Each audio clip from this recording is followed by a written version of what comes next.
पार्वती माँ तप करने कूद गई। तप किया, जब तप किया इधर तारकासुर नाम का एक राक्षस हुआ, जिसने ब्रह्मा जी से वरदान में मांगा कि हमें अमरता दो।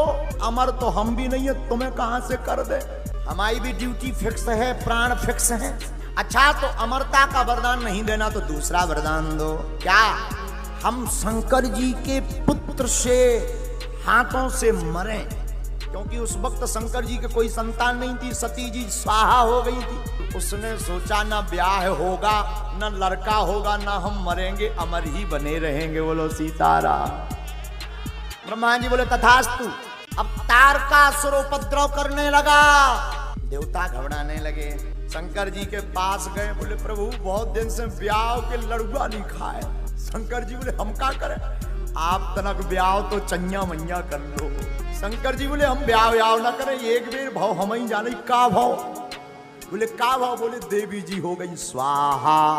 पार्वती माँ ने तपस्या की, तारकासुर नाम के राक्षस का आतंक मचा तो शंकर जी से कहा कि ब्याह कर लो। शंकर जी बोले एक बेर बाप भाव हम आओ, का दुर्गति हम नहीं, हमें पता है, कर लो भगवान। राम जी प्रकट भय, राम जी ने आज्ञा दी आप विवाह करो। जब आज्ञा मिली विवाह की तो कहा कि हमारे निवेदन को आप सिरोधार मत करना, हृदय में रखना। शंकर जी बोले क्यों? बोले सिर पर है आपके गंगा, अगर हमारी पाती गंगा में धर दे तो कहूं बहा ना जाए, हृदय में रख लेना ताकि बहा ना पाए।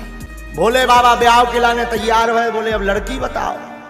देवता बोले हम पहले ही ढूंढे बैठे, हाउ की टाइम आती। कौन? बोले पार्वती। शंकर जी बोले पहली बार विवाह किया था, जांच परख के नहीं किया तो आफत भोगनी पड़ी, इस बार हम परीक्षा लेंगे। सप्तऋषियों को भेजा, जाओ।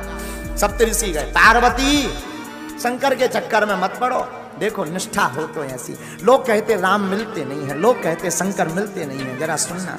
पार्वती के पास में सप्तऋषि गए, बोले हम तुम्हारा विवाह दूसरे के साथ करवा देते हैं, भगवान विष्णु के साथ, देखने में बड़ा सुंदर, तुम वैकुंठ की रानी बनकर के रहोगी, राज करोगी, पूरा संसार तुम्हारी पूजा करेगा।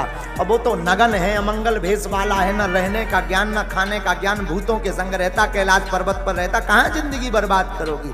पार्वती कहती हैं बरह शंभु नाता रहूं कुमारी, मैं विवाह करूंगी तो केवल शिव से करूंगी, वरना कुंवारी मर जाऊंगी। मानो पार्वती की भांति जीवन में भक्त को भी चाहिए, भगवान को पाना है तो पार्वती जैसी दृढ़ता रखो, राम तुम्हें मिल जाएंगे। सप्तऋषि प्रसन्न हो गए, भोले बाबा को बताया, बिटिया बहुत गजब की। बाबा ने हाँ कह दिया, समाधि लग गई, कामदेव को जलाया भोले बाबा ने। बाबा विवाह को तैयार होने के पहले स्वयं बटू ब्राह्मण का भेष धारण करके गए पार्वती के पास। खूब उपदेश दिया, समझाया, मत करो, शंकर के चक्कर में मत पड़ो। अपने ही मुख से शंकर जी अपनी बुराई कर रहे। पार्वती कुछ नहीं बोली। बोले महाराज आप अगर विवाह का ठेका लेते हो तो हमारे जैसी तो अनेक कन्याएं हैं भारत में, बर हैं, उनके ब्याह करवाओ, हमारे चक्कर में ना पड़ो। हम तो विवाह करेंगे तो भोले बाबा के साथ, नहीं तो नहीं। बाबा मुस्कुरा गए, माँ भी मुस्कुराई, बाबा भी मुस्कुराए, प्रकट हो गए। देवी तुम जिनके लिए तपस्या कर रही वही हम शिव हैं, तुम्हारी तपस्या से हम गदगद हो गए। आज तक हमने मांगने पर लोगों को धन दी, दौलत दी, पुत्र दी, संतति दी, आयु दी, नाम दिया, यश दिया, कीर्ति दी, पर धन्य है पार्वती तुमने ऐसी तपस्या की कि हमने अपने आप को ही तुम्हें दे दिया। देवता प्रसन्न भय, गदगद भय। क्यों? बाबा ने विवाह के लिए हाँ कह दिया। देवता बोले अब तो ब्याह के रसगुल्ला खबने। आहा, सब देवता बारात की तैयारी करने लगे, अपने अपने वाहनों को सजाने लगे। जमराज का वाहन है भैंसा, लगो जमराज रगड़ गए। आज करिया से गोर ना कर दिया तो हमार नाम नहीं भैया, रगड़वे लगो, बोलो शैम्पू साबुन। भैंसा भी बोला सरकार आज का गड़बड़ हो गई। जमराज बोले कुछ गड़बड़ नहीं भाई, चुप खड़ा रहे। क्यों? आज जो हमने करिया से तुझे गोर ना कर दिया तो हमार नाम नहीं, आकर गड़बड़ क्या? बोले आज बारात में चलना है। किसकी? भोले बाबा की। भैंसा भी बोलो रगड़ो, पर बारात में चलना है, आनंद आएगा। भैंसा बोला एक बात बताओ। क्या? बोले सबका विवाह होगा कि भोले बाबा का? जमराज बोला मतलब? बोले हम भी अब कुंवारे हैं। जमराज बोले चुप, केवल तैयार हो। इंद्र अपने हाथी को तैयार करने लगा। ऐरावत नाम के हाथी को रगड़ रगड़ के सफेद था और सफेद कर दिया, फूल माला सजने लगी। ब्रह्मा जी अपने हंस का साफ करने लगे, भगवान गरुड़ जी को विष्णु भगवान करो।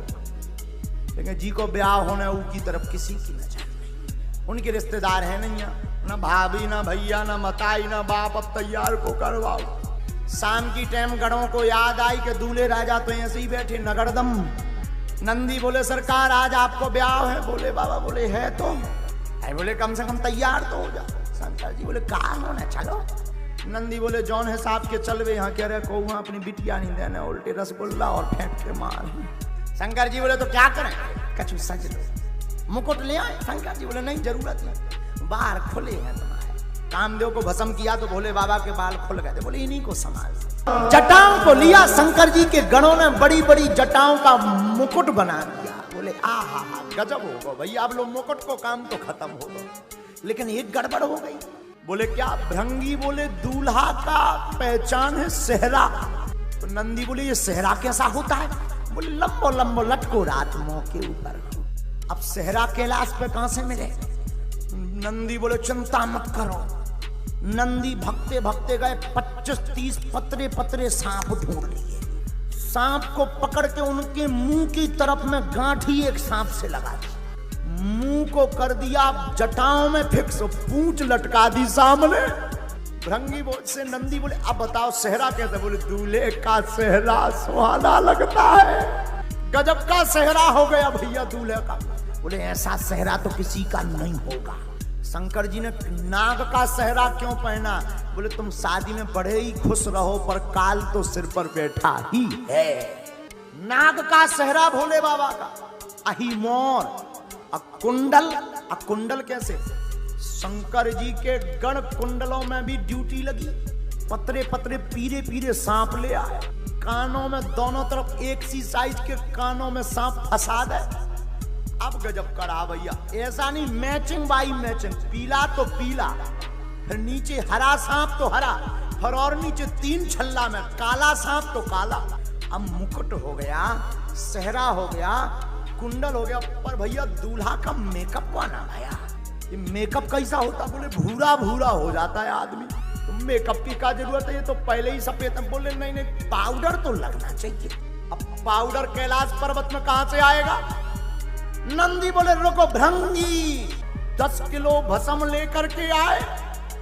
बस भी लगाई नहीं, थोप दई पूरे में। एक होता लगाना, लगा के मिलाना, थोप दई।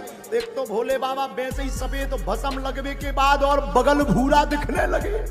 अब श्रृंगी ने कहा खाओ भैया नंदी, पाउडर भी गजब को होगा। अब क्या रह गया? उठो जरा बाबा। बाबा खड़े भय, बोले सब करवा। बोले का? बोले शेरवानी नहीं पहने।